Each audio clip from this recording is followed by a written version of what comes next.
This is more worrisome in the context of reports that most farmers in neighboring border states now prefer to sell their produce to markets outside the country to earn more than they would have earned selling them within Nigeria on account of currency fluctuation.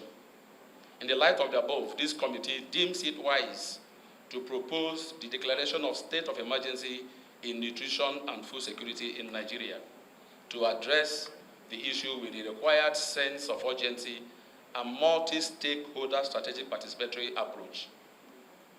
The mandate of our committee can be summarized thus: to urgently arrest the growing food crisis and malnutrition, which have become a serious threat to security and national development, by examining existing extant laws, evaluating their effectiveness, strengthening gray areas, and adopting an impactful synergy among the relevant MDAs. An additional 17.7 million individuals are facing hunger, with 2.6 million children confronting severe acute malnutrition in 2024. Among women of childbearing age, 7% experience severe acute malnutrition. These figures may exacerbate due to the current food inflation rate, which stands at about 33.7% according to the Central Bank of Nigeria.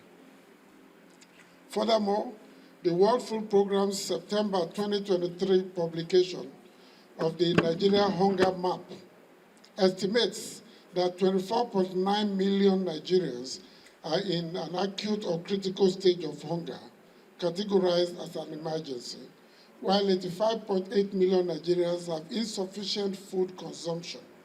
Among this population, 47.7 million Nigerians resort to crisis level or above crisis level food-based coping strategies. The above data paints a very gloomy picture requiring urgent legislative action. This is particularly so given that some of the causative factors are issues within the legislative competence of the House to deal with. The food and nutrition crisis affecting us as a nation is partly caused by global warming and climate change, pervasive insecurity across the country, which prevents farmers and herders from engaging in their various agricultural activities, poor irrigation, outdated land tenure system, crude and traditional farm practices on subsistence levels, as well as a myriad of other challenges. Let me also re-emphasize the position of the House to improve food and nutrition for our people.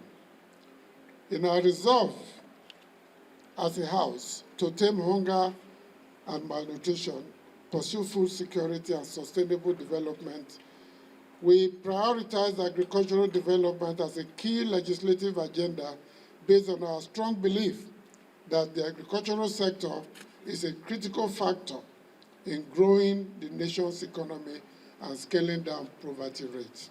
We recall that in the last administration under former President Muhammadu Buhari, a National Food Security Council was created, chaired by the President himself, and I was privileged to be the Vice Chair of that National Food Security.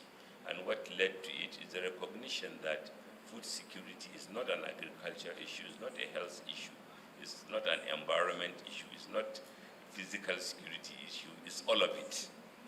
And you need to have stakeholders around the table so that we can appreciate, we can do better. And the same thing with